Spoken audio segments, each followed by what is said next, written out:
Mi baja fue honorable. Quiero dejar eso claro desde el principio, porque algunos de ustedes van a comprobarlo, y prefiero que gasten esa energía en lo que estoy a punto de contar. Serví 6 años en el 2º batallón del 75º Regimiento Ranger. Salí como E5, y ahora vendo pisos en Fayetteville. Todavía recibo el boletín. Todavía hablo con 2 tipos de mi antiguo equipo. Uno de ellos se niega por completo a hablar de esto. El otro habla demasiado, casi siempre a las 2 de la mañana, casi siempre borracho, y casi siempre empieza la llamada diciendo, ¿estás despierto? Y yo siempre contesto, porque siempre estoy despierto. Esto ocurrió en octubre de 2019. No fue un despliegue. No fue en el extranjero. Fue en Nueva Jersey, más o menos a 1 hora al sur de Manhattan, dependiendo del tráfico en la Turnpike. Si alguna vez han conducido por ese tramo, pasando la salida 7, pasando los outlets, pasando el punto en que los Pine Barrens empiezan a cerrarse a ambos lados de la carretera como paredes, entonces conocen esa sensación. Todo se vuelve silencioso. Los árboles son bajos y densos, en su mayoría pinos resinosos, y no se mueven como se mueven los árboles normales. El viento los golpea, y ellos simplemente parecen absorberlo, permaneciendo inmóviles, como si estuvieran escuchando. Los Pine Barrens cubren alrededor de 1 millón de acres. Eso es más grande que algunos estados. La mayor parte está vacía. No vacía como un desierto, sino vacía como una casa donde alguien vivió alguna vez. Hay viejos pantanos de arándanos, autos oxidados de los años 50, y los cimientos de pueblos que ya no existen. En algún lugar en medio de todo eso se encuentra la base conjunta McGirt-Dix-Lakehurst, 3 instalaciones fusionadas en una sola, Fuerza Aérea, Ejército, Marina, todos metidos en una reserva del tamaño de una ciudad pequeña, rodeada por todos lados de un bosque de pinos tan espeso que no puedes ver más de 9 metros hacia adentro. Necesito explicar cómo nos involucramos, porque los equipos Ranger no aparecen simplemente en bases dentro del país para revisar sistemas de alarma. Así no funciona. Estábamos en Fort Benning, antes de que le cambiaran el nombre, realizando un ciclo de entrenamiento. Nuestro comandante de compañía llamó aparte a nuestro jefe de equipo después del entrenamiento físico de la mañana. Yo no estuve en la habitación durante esa conversación, pero nuestro jefe de equipo, el sargento de primera Ricardo Salcedo, regresó con la cara de alguien que acababa de tragarse algo amargo. Nos dijo que empacáramos para un ejercicio de campo de 4 días, equipo para clima frío, visión nocturna, equipo completo. Cuando alguien preguntó a dónde íbamos, dijo, Jersey, y no explicó nada más. Volamos a McGirt en un C-17 que iba casi vacío, excepto por nosotros y una tarima con cajas de equipo. 8 hombres. Yo era el operador más nuevo del equipo, lo que significaba que cargaba las cosas pesadas y mantenía la boca cerrada a menos que me hablaran. El resto del equipo era sólido. Salcedo llevaba 9 años en el regimiento. Nuestro sargento senior de armas, un tipo llamado Marcos Villalba, había hecho 5 rotaciones de combate. Nuestro sargento de comunicaciones, Andrés Paredes, era el tipo de profesional silencioso que podía construir una radio funcional con un calentador de MRE y un clip. Buenos hombres. Hombres con experiencia. Ninguno de nosotros tenía idea de en qué nos estábamos metiendo. Nos recogió en la pista un coronel de rango completo llamado Álvaro Ibáñez, y esa fue la primera señal de que algo no iba bien. Los coroneles no reciben a sargentos de primera en las pistas de aterrizaje. Los coroneles envían capitanes para hacer eso. Pero Ibáñez estaba allí en persona, de pie junto a una furgoneta blanca del gobierno sin marcas, vestido con un uniforme ACU que parecía planchado, y con una expresión facial que parecía no haberlo sido jamás. Le estrechó la mano a Salcedo, ignoró al resto de nosotros y empezó a hablar antes de que hubiéramos terminado de cargar el equipo. La versión corta era esta: durante los 9 días anteriores, el sistema de alarma perimetral del punto de suministro de municiones 14, una de las áreas de almacenamiento de municiones más grandes del lado de Lakehurst de la base conjunta, se había activado 3 veces. 2 veces de noche, una vez justo antes del amanecer. Cada vez, la fuerza de reacción rápida había respondido en menos de 4 minutos. Cada vez, no encontraron nada. Ninguna brecha en la cerca. Ninguna huella. Ninguna marca de vehículos. Los sensores de movimiento a lo largo del cableado exterior se habían activado en secuencia, lo que sugería que algo se movía a lo largo del perímetro oriental a unos 19 km por hora, lo cual es una carrera a toda velocidad para un ser humano, pero no para un vehículo. Y luego los sensores simplemente se detenían, como si lo que los hubiera activado hubiera desaparecido o subido hacia arriba. Las cámaras eran la parte interesante. El ASP-14 había sido actualizado recientemente con imágenes térmicas en las 4 esquinas, de esas que superponen una firma de calor sobre la imagen normal. En 2 de los 3 incidentes, las cámaras térmicas captaron algo. Ibáñez nos mostró el vídeo en una tableta dentro de la furgoneta. Miren, he visto muchas grabaciones térmicas. He visto personas a través de FLIR desde helicópteros a 900 metros de altura. Los humanos tienen una forma en térmico. Los animales tienen una forma. Los vehículos tienen una forma. Esto no tenía una forma que yo reconociera. Era una mancha de calor, oblonga, tal vez de 1,20 m o 1,50 m de alto, y se movía verticalmente por la pared del edificio 19, uno de los principales búnkeres de almacenamiento. No estaba escalando. Se estaba moviendo. Un movimiento ascendente suave y continuo, como un ascensor.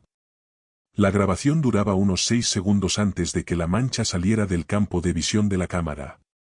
Cuando la fuerza de reacción rápida llegó 11 minutos después, no había nada en el techo. Excepto que sí lo había. Ibáñez deslizó el dedo hasta una serie de fotografías en la tableta. El techo del edificio 19 estaba cubierto con una membrana bituminosa estándar, básicamente una capa de material a base de alquitrán sobre aislamiento, el tipo de techo plano comercial que se ve en almacenes por todas partes. Hundidas en esa membrana, a unos 6 milímetros de profundidad, había huellas. 2 series paralelas, separadas entre sí unos 35 centímetros. Cada marca medía aproximadamente 7,5 centímetros de largo, estrecha al frente, partida por la mitad. Pezuñas. No presionadas en el alquitrán como uno presionaría una bota en el barro. Derretidas dentro de él. Los bordes de cada huella eran lisos y ligeramente brillantes, como se ve el asfalto cuando lo calientas con un soplete. Lo que fuera que hubiera hecho esas marcas había estado lo bastante caliente como para ablandar el alquitrán del techo al contacto. Al principio pensamos que era una broma, dijo Ibáñez. No nos estaba mirando cuando lo dijo. Miraba por la ventana hacia la línea de árboles. Luego hicimos inventario del depósito. El edificio 19 almacenaba, entre otras cosas, munición de armas ligeras, millones de cartuchos en contenedores metálicos sellados, lo que todos llaman cajas de munición, aunque el ejército las designa formalmente como cajas de munición M2A1. Son de acero, pintadas de verde, selladas con una junta de goma y un pestillo. Se necesita una mano y alrededor de 1 kilo de presión para abrir una.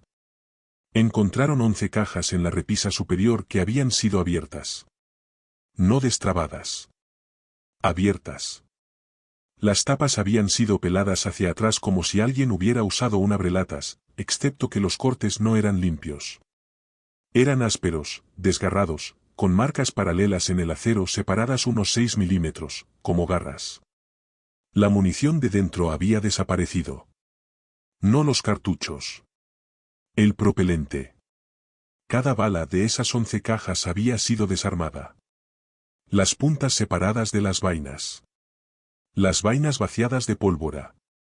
El latón y los proyectiles seguían allí, esparcidos por el suelo del edificio 19 como si alguien hubiera vaciado un frasco de monedas. Pero la pólvora, varios kilos repartidos entre 11 cajas, había desaparecido. Consumida, dijo Ibáñez, y luego dejó de hablar durante un rato.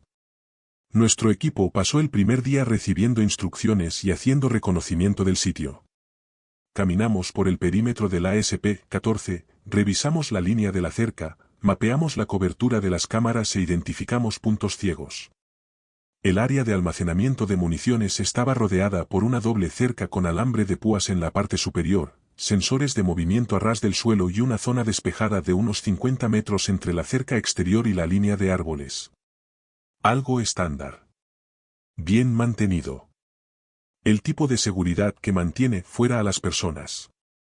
Salcedo señaló que nada en el diseño de seguridad tomaba en cuenta algo que viniera desde arriba. Nos instalamos en el techo del edificio 19 esa noche.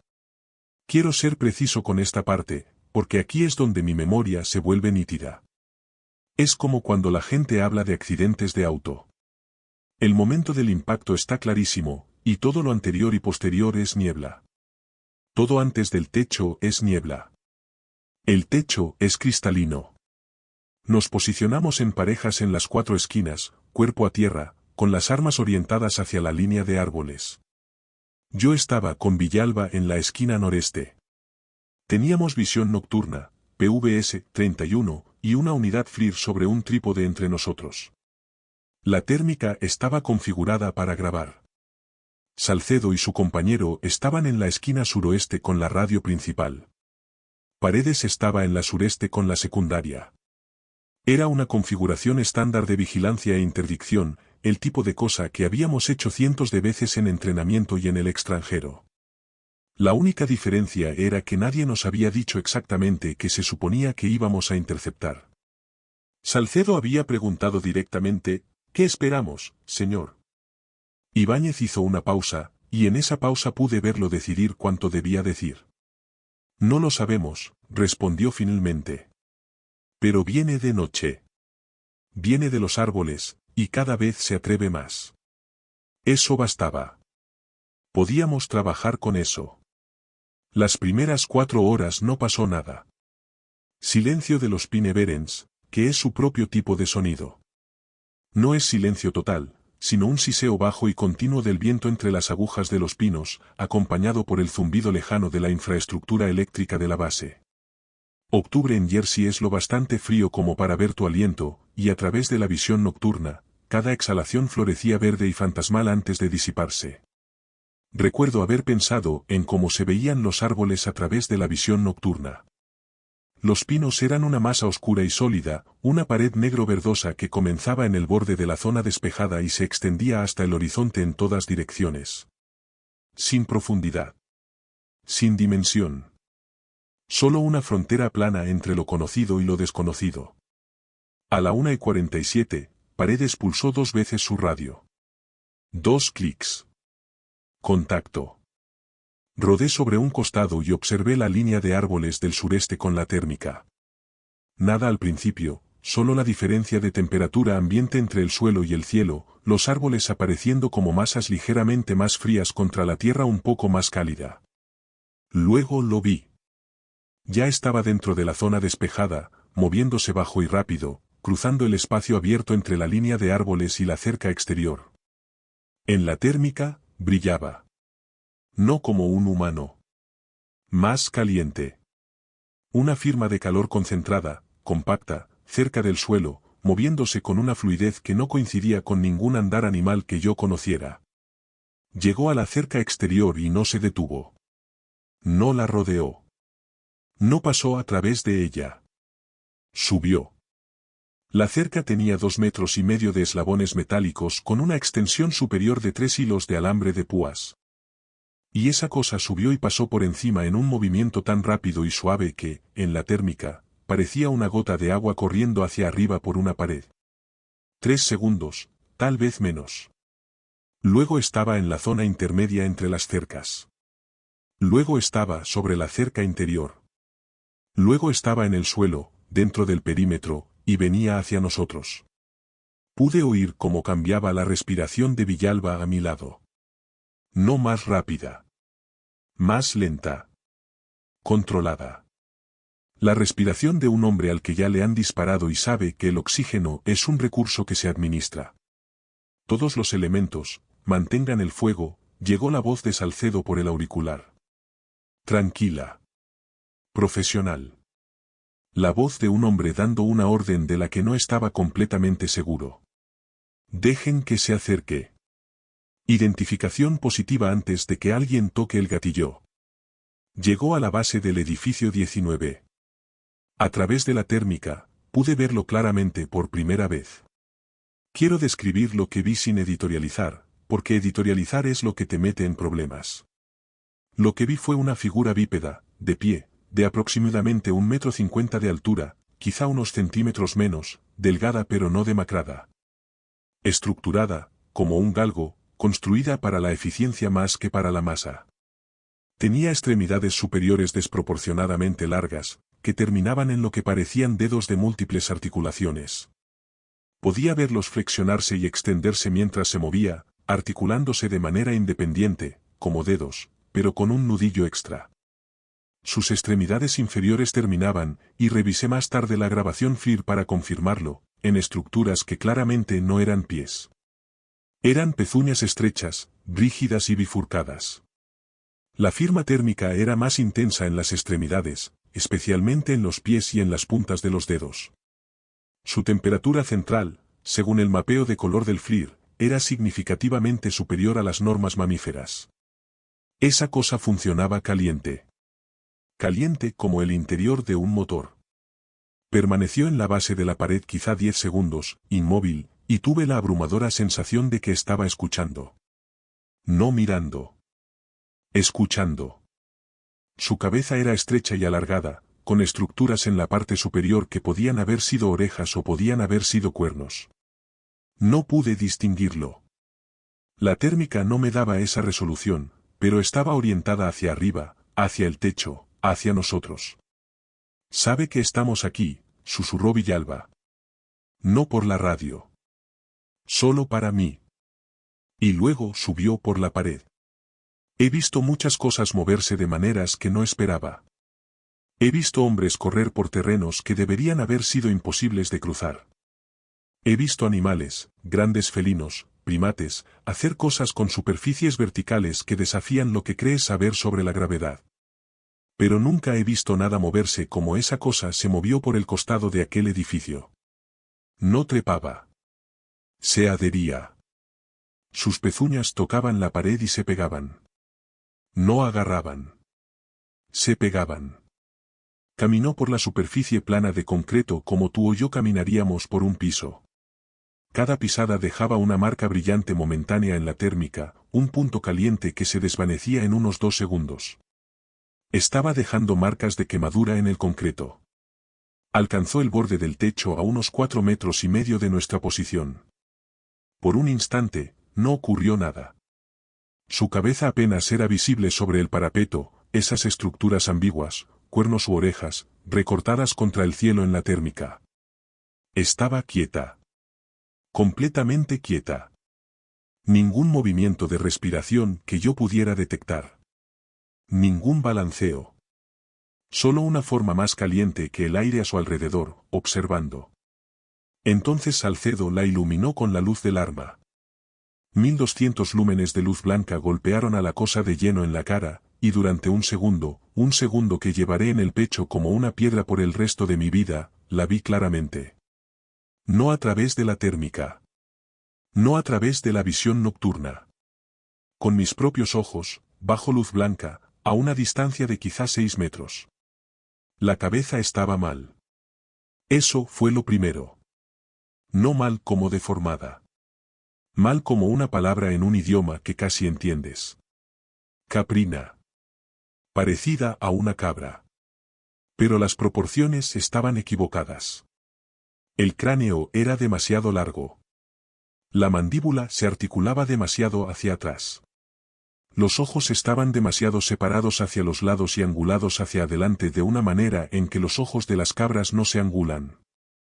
Los ojos captaron la luz y la devolvieron, pero no como los ojos de un ciervo reflejan los faros de un auto. Esto era un reflejo profundo de color brasa, como mirar dentro de un horno a través de una cerradura. La boca estaba ligeramente abierta, y pude ver dientes planos en la parte delantera y afilados en la parte trasera. La boca de un herbívoro modificada para otra cosa. Tenía alas. Pequeñas, apretadas contra la espalda. Membranosas, pero no alas de murciélago. Más finas. Más como piel seca estirada sobre alambre. Parecían vestigiales, casi decorativas. No pensé que pudieran sostener el vuelo. Quizá planear. Quizá frenar una caída. Su cuerpo estaba cubierto por algo entre pelo y escamas, una textura oscura y muy corta que parecía cambiar y recolocarse cuando la luz la golpeaba, como la superficie del agua agitada por el viento. Nos miró. Nos miró a todos, a cada posición por turno, esa cabeza alargada girando con una precisión mecánica que no coincidía con nada biológico. Y luego abrió más la boca e hizo un sonido. Llevo 5 años intentando describir ese sonido. No fue un grito. No fue un gruñido. No fue una vocalización dentro de ninguna categoría que yo entienda. Lo más cercano que puedo decir es esto: imaginen a alguien pasando un arco sobre la cuerda más grave de un violonchelo, pero el violonchelo está hecho de metal, el arco está hecho de hueso, y la habitación está en llamas. Un sonido resonante, armónico, imposiblemente bajo, que sentí en el esternón antes de escucharlo con los oídos. Duró quizá 2 segundos, y cuando terminó, el silencio posterior fue lo más ruidoso que he experimentado en mi vida. Luego se soltó de la pared y desapareció. No saltó. Se liberó. Como si simplemente hubiera soltado la fuerza que la mantenía adherida a la superficie, y la gravedad hubiera vuelto a funcionar. Cayó fuera de nuestra vista. Oímos el impacto, un sonido duro y seco, como un hacha golpeando madera, y para cuando llegué al borde y miré hacia abajo, no había nada debajo excepto el concreto marcado de la pared y un conjunto de huellas de pezuñas derretidas que se alejaban hacia la línea de la cerca a toda velocidad. Salcedo lo reportó. Ibáñez llegó en menos de 20 minutos, lo que significaba que había estado en la base, despierto, esperando. Escuchó el informe. Miró la grabación FLIR. Nos preguntó a cada uno lo que habíamos visto, por separado, en una habitación sin ventanas, y escribió nuestras respuestas a mano en una libreta verde. Cuando terminó, cerró la libreta y dijo: «Es un juvenil». Salcedo lo miró fijamente. «Hicimos que un biólogo revisara las huellas después del segundo incidente», continuó Ibáñez. Su voz era plana y deliberada, la voz de un hombre que había ensayado aquello. La estructura de las pezuñas, la longitud de la zancada, la profundidad de la impresión, todo es consistente con un espécimen inmaduro. Según las proporciones, ella estimó que el tamaño adulto sería aproximadamente 3 veces lo que ustedes observaron esta noche. Quizá más grande. «Señor», dijo Salcedo, «¿qué es?». Ibáñez lo miró durante mucho tiempo. «Sargento de primera, nací en Thames River, a 30 millas de aquí. Crecí con las historias. Todo el que crece en los Pine Barrens crece con las historias. Pasé 32 años en el ejército diciéndome a mí mismo que eran tonterías». Hizo una pausa. «Luego me asignaron aquí». No dijo el nombre. No hacía falta. Cada persona en esa habitación conocía la leyenda. No puedes conducir por el sur de Nueva Jersey sin verla en señales de carretera, camisetas de hockey y pegatinas de autos. El diablo de Jersey. El 13º hijo de Madre Lucía, maldito al nacer, transformado en algo que voló por la chimenea y se internó en Los Pinos, donde ha permanecido desde 1735. Una historia popular. Una mascota. Un chiste que se cuenta alrededor de una fogata. Nadie en esa habitación estaba riendo. A la mañana siguiente, Ibáñez trajo a la especialista EOD. Se llamaba suboficial jefe Elena Galván. Pertenecía a la unidad de eliminación de artefactos explosivos de la base, y le habían encargado hacer un inventario completo de las existencias de munición comprometidas. Era pequeña, precisa, y hablaba con el tono plano de alguien que se gana la vida manipulando bombas sin explotar. Expuso sus hallazgos sobre una mesa plegable en la sala de reuniones. A lo largo de los 3 incidentes, un total de 47 cajas de munición habían sido comprometidas. Todas abiertas de la misma manera, tapas arrancadas hacia atrás, marcas compatibles con lo que ella llamó fuerza mecánica no instrumental. Todas contenían munición de armas ligeras, 5,56 NATO, 7,62 NATO y 9 milímetros para Bellum. En todos los casos, el propelente había sido extraído y retirado. Las puntas y las vainas quedaban atrás. ¿Extraído cómo?, preguntó Salcedo. Galván lo miró como los especialistas EOD miran a todo el mundo, como si estuviera calculando el radio de explosión. Cada cartucho fue separado por la boca de la vaina. El engarce fue vencido mediante presión lateral. Se puede ver la deformación en el latón. La punta fue retirada, la pólvora vaciada o consumida, y la punta y la vaina descartadas. Cada cartucho. Aproximadamente 16.000 cartuchos entre 47 cajas. 16.000 cartuchos desarmados a mano, o con garras, y despojados de su propelente. Galván había pesado los componentes descartados contra el peso total esperado y había calculado la masa faltante. A lo largo de 3 visitas, el juvenil, y voy a usar esa palabra ahora porque eso era, había consumido aproximadamente 42 kilos de pólvora sin humo. Eso es mucho propelente, dijo Salcedo. Sí, sargento de primera, lo es. Galván abrió un gráfico en su portátil. Pero no es para el juvenil. El juvenil es demasiado pequeño para metabolizar ese volumen. Su buche, o cualquier análogo que use para almacenamiento, puede contener quizá entre 3 y 4 kilos y medio por visita, según las estimaciones de volumen de su grabación térmica. Entonces, ¿a dónde va el resto? Lo transporta de regreso a la línea de árboles. De vuelta a los Berens. Miró a Ibáñez. Está alimentando a algo más. La habitación quedó muy silenciosa. Las huellas que recuperamos de los 2 primeros incidentes incluían un segundo conjunto, dijo Ibáñez. Lo dijo como si hubiera estado esperando para decirlo, como un hombre que por fin deja en el suelo un mueble pesado que llevaba cargando demasiado tiempo. Más grande. Misma morfología.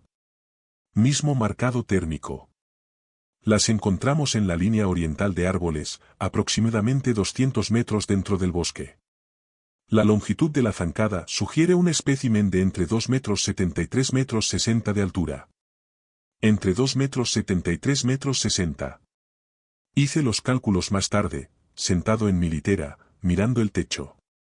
42 kilos de propelente consumidos en 3 visitas. Entre 3 y 4 kilos y medio transportados por el juvenil en cada viaje. Eso significaba que el juvenil hacía múltiples viajes por visita, o que el espécimen más grande se acercaba a la línea de la cerca para recibir la carga. De cualquier manera, más de 36 kilos de pólvora sin humo habían sido transportados a los Pine Berens y entregados a algo 3 veces más grande que lo que habíamos visto en el techo. La pólvora sin humo es un propelente químico. Sus componentes principales son nitrocelulosa, y según el tipo, nitroglicerina. Es básicamente un explosivo controlado. Arde rápido y caliente. Si algo la estaba consumiendo, metabolizándola, entonces ese algo la estaba usando como combustible. Y si el juvenil estaba lo bastante caliente como para derretir alquitrán de techo con sus pezuñas, entonces algo de entre 2 metros 73 metros 60 de altura, cargado con 36 kilos de propelente químico de alta energía, sería. No terminé el pensamiento.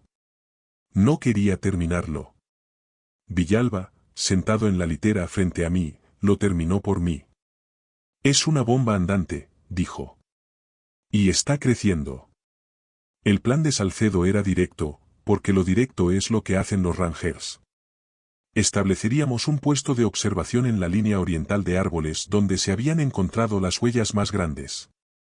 Realizaríamos una penetración limitada en el bosque, localizaríamos al espécimen más grande y reportaríamos a Ibáñez con una evaluación. No íbamos, y Salcedo fue muy claro en esto, a enfrentarnos. Íbamos a encontrar. Eso era todo. Encontrarlo, fijar su ubicación, y dejar que alguien por encima de nuestro rango decidiera qué hacer. Salimos a las 7, aproximadamente una hora después de que oscureciera por completo. La temperatura había bajado hasta cerca de 0 grados, y nuestro aliento se nublaba en la visión nocturna mientras avanzábamos en fila a través de la zona despejada y nos internábamos en los árboles. Yo iba cuarto en la formación, detrás de Salcedo, Villalba y un miembro del equipo llamado Julián Ortega, que llevaba el FLIR y un rastreador GPS. Paredes venía detrás de mí con la radio. Los otros 3 estaban espaciados a intervalos, cubriendo la retaguardia.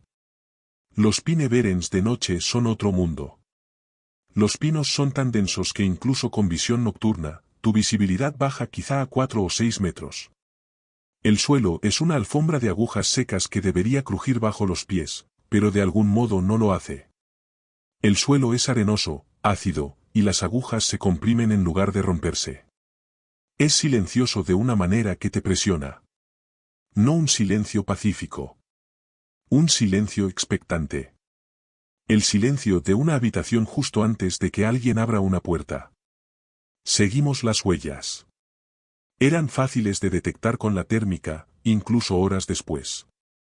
Las marcas quemadas dejaban una leve diferencia de calor en el suelo arenoso, como huellas en lava que se enfría. Se dirigían hacia el este, más adentro del bosque, en línea recta. No vagaban. No buscaban comida al azar. Tenían propósito. Una ruta habitual. Después de unos 40 minutos y aproximadamente 800 metros, Ortega levantó el puño. Nos detuvimos. Se arrodilló y apuntó el FLIR al suelo frente a nosotros. Las huellas cambiaban. Donde antes había habido un solo conjunto, el conjunto grande, el de zancadas de entre 2,70 m y 3,60 m, ahora había muchos. El suelo delante de nosotros estaba cruzado por firmas térmicas, superpuestas, concentradas, un punto de reunión. Algo había estado allí de pie, caminando en círculos, merodeando. Las marcas quemadas eran más profundas. El residuo térmico era más fuerte. Ortega movió lentamente el FLIR por la zona y luego se detuvo. Sargento de primera, dijo en voz muy baja, tiene que ver esto. Me moví hacia adelante y miré por encima de su hombro la pantalla del FLIR. Delante de nosotros, quizá a 75 metros, justo al borde del alcance efectivo del sensor térmico, había una fuente de calor. Una grande. No una fogata. No un vehículo. No un edificio. Una fuente de calor biológica, aproximadamente del tamaño y la forma de un autobús escolar. Estaba inmóvil, orientada longitudinalmente sobre el suelo del bosque. Emitía tanta energía térmica que los árboles inmediatamente a su alrededor mostraban temperaturas elevadas. Los troncos estaban calientes. Las ramas estaban calientes. Las agujas de pino más cercanas estaban apenas por debajo de su punto de ignición. Estaba acostada, descansando, y estaba lo bastante caliente como para casi incendiar el bosque solo por estar allí. Pude ver, cerca de lo que solo puedo describir como el extremo de la cabeza de la forma mayor, una firma más pequeña, el juvenil. Estaba cerca de la forma grande y se movía en pequeños movimientos repetitivos. Alimentando. Entregando. Regurgitando la carga que había traído desde el punto de suministro de municiones. Kilo tras kilo de pólvora sin humo pasando de la boca de un hijo a la boca de una madre. Digo madre por lo que ocurrió después. La forma más grande se movió. No mucho. Un desplazamiento. Un acomodarse. Como un perro que se ajusta mientras duerme. Pero cuando se movió, escuché algo que tardé un momento en identificar, porque estaba tan fuera de contexto, tan absurdamente incongruente con un bosque de pinos en Nueva Jersey en octubre. Un latido. No el sonido que hace un corazón. El sonido que es un corazón. Una compresión profunda, mareal, rítmica, que sentí en el suelo a través de mis rodillas y en el aire a través de mi pecho. Era lento, quizá un latido cada 4 o 5 segundos. Cada latido iba acompañado por una leve vibración subaudible que hacía temblar las agujas de pino y me provocaba una picazón en los dientes. El corazón de algo tan grande, bombeando sangre tan caliente, alimentado por 42 kilos de nitrocelulosa y nitroglicerina. Salcedo puso la mano sobre mi hombro. No fue una señal táctica. Fue una señal humana. La mano de un hombre que necesitaba tocar algo real. Nos vamos, susurró. Ahora. ¿Por dónde vinimos? Sin ruido. Nos dimos la vuelta. Empezamos a movernos de regreso hacia la base. Fue entonces cuando el juvenil gritó. Era el mismo sonido que habíamos oído en el techo, ese sonido de metal arqueado, violonchelo en llamas, pero más fuerte, más agudo, y dirigido hacia nosotros. Había detectado nuestra retirada. Sabía que habíamos estado observando. La forma mayor respondió. Tengo que ser cuidadoso aquí, porque no confío por completo en este recuerdo. El estrés extremo le hace cosas a la percepción, y lo sé. Pero esto es lo que recuerdo. El bosque detrás de nosotros se iluminó en la térmica. Toda la pantalla del FLIR se volvió blanca, como mirar al sol a través de una máscara de soldador. La emisión de calor del espécimen mayor aumentó tan drástica y súbitamente que la unidad de Ortega no pudo representarla. Solo mostraba una mancha blanca saturada expandiéndose desde el punto donde la criatura yacía. Desde dentro de esa mancha llegó un sonido que hizo que el grito del juvenil pareciera un susurro. Era el mismo armónico, el mismo tono metálico imposible y resonante, pero más profundo. Más grande. Un sonido que salía de una cavidad torácica del tamaño de una minivan, empujado a través de una garganta que no podía imaginar y expulsado por una boca que no quería imaginar. Los árboles a nuestro alrededor vibraron. Las agujas de pino cayeron en cortinas. Sentí el sonido en mis empastes, en mis articulaciones, en la médula de mis huesos. Y entonces hubo movimiento en la mancha blanca del FLIR. Algo se estaba poniendo de pie. Corrimos. No voy a fingir que no lo hicimos. 8 Rangers, con equipo completo, armas listas, corriendo a toda velocidad por un bosque de pinos en la oscuridad. La visión nocturna rebotando. Las ramas raspando placas y cascos. Salcedo estaba en la radio llamando a Ibáñez, pidiendo la fuerza de reacción rápida, pidiendo cualquier cosa. Detrás de nosotros, el sonido continuaba. Ese latido profundo y rodante se aceleró, aumentando de velocidad. Un latido cada 3 segundos. Luego cada 2. Luego cada 1. Como un motor revolucionándose. Como algo calentándose. Como algo preparándose para moverse. Llegamos a la línea de árboles en menos de 4 minutos. Cruzamos la zona despejada a toda velocidad. Atravesamos la cerca y estábamos dentro del perímetro del ASP-14 antes de que alguien hablara.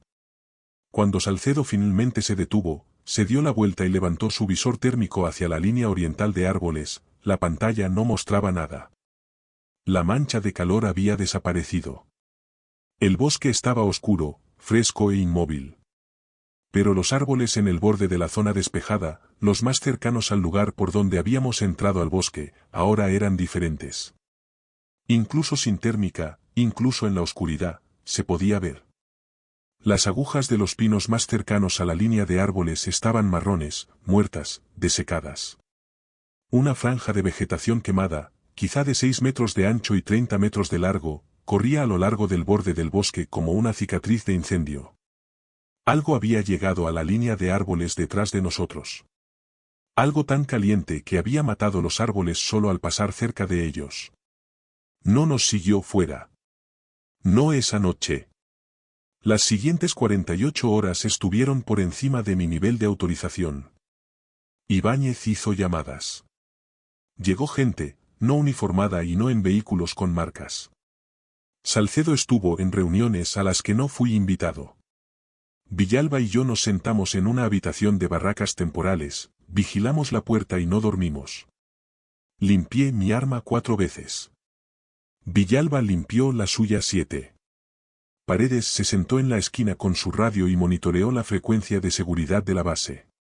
Cada vez que entraba una transmisión, revisiones rutinarias de puertas, cambios de turno, cualquier cosa, se estremecía levemente, como un hombre esperando una llamada específica. Al tercer día, Salcedo regresó y nos dijo que volvíamos a casa. La misión había terminado. Alguien más se estaba encargando. No dijo quién. No dijo cómo. Parecía haber envejecido 5 años en 2 días. Cuando Villalba le preguntó qué iba a pasar, Salcedo dijo, van a intentar contenerlo. Luego dijo, no creen que puedan. Volamos de regreso a Benín en un C-130. Nadie habló. Me senté con la espalda contra el fuselaje, sentí la vibración de los motores a través de la columna, y traté de no pensar en latidos. Esto es lo que he podido reconstruir desde entonces. A finales de octubre de 2019, la base conjunta McGirt-Dix-Lakehurst llevó a cabo lo que describió en registros públicos como una quema prescrita en la sección oriental de la Estación de Ingeniería Naval de Lakehurst. Eso no es inusual. El ecosistema de los Pine Barrens está adaptado al fuego, y las quemas controladas son una práctica rutinaria de manejo de tierras. Lo inusual fue la escala. La quema cubrió aproximadamente 1.200 hectáreas, requirió coordinación con 3 departamentos de bomberos de condado y produjo una columna de humo visible desde Atlantic City, a 64 kilómetros al sur. Tengo un amigo, no militar, bombero forestal, que trabajó en el perímetro de esa quema como parte de la respuesta de ayuda mutua. Me dijo 2 cosas. Primero, el fuego no fue iniciado desde tierra. Fue iniciado desde el aire usando descargas incendiarias desde helicópteros, lo cual es normal en quemas prescritas, pero no suele hacerse en una tan cerca de una instalación militar activa. Segundo, el fuego ardió caliente. Anormalmente caliente. Lo bastante caliente como para que la arena en algunas zonas se fundiera en vidrio, cosa que no ocurre en un incendio normal de bosque de pinos. El pino arde a unos 590 grados Celsius. La arena se funde en vidrio alrededor de 1760 grados Celsius. Algo en ese fuego estaba añadiendo combustible. Después de regresar a Benning, nuestro equipo fue separado. No de manera dramática. Sin helicópteros negros. Sin hombres de traje. Simplemente nos reasignaron. Salcedo fue a un puesto de personal en SOC. Villalba fue transferido al primer batallón. Paredes terminó su servicio antes de tiempo, se mudó a Idaho y no tiene redes sociales. Ortega se desplegó 3 meses después, y no he podido contactarlo desde entonces. El resto del equipo se dispersó por el regimiento. Movimientos profesionales normales sobre el papel, pero todos a la vez, todos dentro de 60 días. El año pasado presenté una solicitud FOIA para cualquier registro relacionado con incidentes de vida silvestre o eventos de seguridad perimetral en la base conjunta McGirt-Dix-Lakehurst en octubre de 2019. Recibí 7 páginas, todas fuertemente censuradas, excepto por un solo párrafo que describía un evento de anomalía térmica en el punto de suministro de municiones 14, que resultó en la eliminación de munición comprometida. Sin detalles. Sin explicación. También consulté imágenes satelitales del área oriental de Lakehurst de antes y después de la quema prescrita.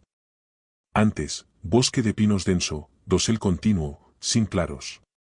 Después, un claro, aproximadamente circular, de unos 360 metros de diámetro, donde antes había bosque y ahora había arena desnuda. En el centro de ese claro, visible incluso en la imagen satelital de baja resolución, había una marca oscura, una zona chamuscada, alargada, de unos 12 metros de largo por 4 metros y medio de ancho, carbonizada hasta un negro que no coincidía con el patrón de quemadura circundante. La forma de algo que había estado acostado. Reviso el registro de seguridad de la base cada pocos meses. Las alarmas automáticas de la ASP-14 se han activado 6 veces más desde 2019, todas registradas como fallos de sensores o actividad de fauna. Cada vez, el informe de mantenimiento adjunto señala que los sensores de movimiento se activaron en secuencia a lo largo del perímetro oriental. El juvenil nunca fue encontrado. O si lo fue, nadie me lo dijo. El mes pasado, Villalba me llamó a las 3 de la mañana. Estaba en Fort Liberty, todavía en el regimiento, y sonaba como si hubiera estado bebiendo, pero no arrastraba las palabras. Era demasiado preciso para estar arrastrándolas. Me dijo que había sido contactado por un investigador de Rutgers que estudiaba actividad animal inusual en los Pine Barrens. El investigador tenía cámaras trampa instaladas por toda la sección oriental del bosque. La mayoría de las cámaras captaban los ciervos habituales, zorros y algún oso negro ocasional. Pero una cámara situada aproximadamente a 1 milla al noreste del perímetro de la base había captado algo a las 2:14 de la madrugada de un martes de septiembre. Villalba dijo que el investigador le había enviado una imagen fija. Me la describió. Una figura bípeda, de aproximadamente 1,50 m de altura, delgada, de pie en el borde de un pantano de arándanos y mirando hacia la cámara. Sus ojos reflejaban el flash infrarrojo en un color ámbar profundo. Llevaba algo en las extremidades delanteras, un objeto rectangular oscuro apretado contra el pecho. Una caja de munición. Una caja de munición M2A1 de acero verde, del tipo que se encuentra en cualquier punto de suministro militar del país. Villalba me preguntó qué pensaba. Le dije que no pensaba nada. Le dije que iba a volver a dormir, aunque ambos sabíamos que no era verdad.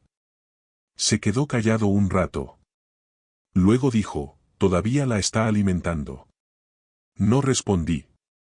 Escuché la estática en la línea, y debajo de ella, quizá, si contenía la respiración y apretaba el teléfono con suficiente fuerza contra mi oído, casi podía oírlo. Un latido. Lento, profundo y lejano, cada vez más rápido.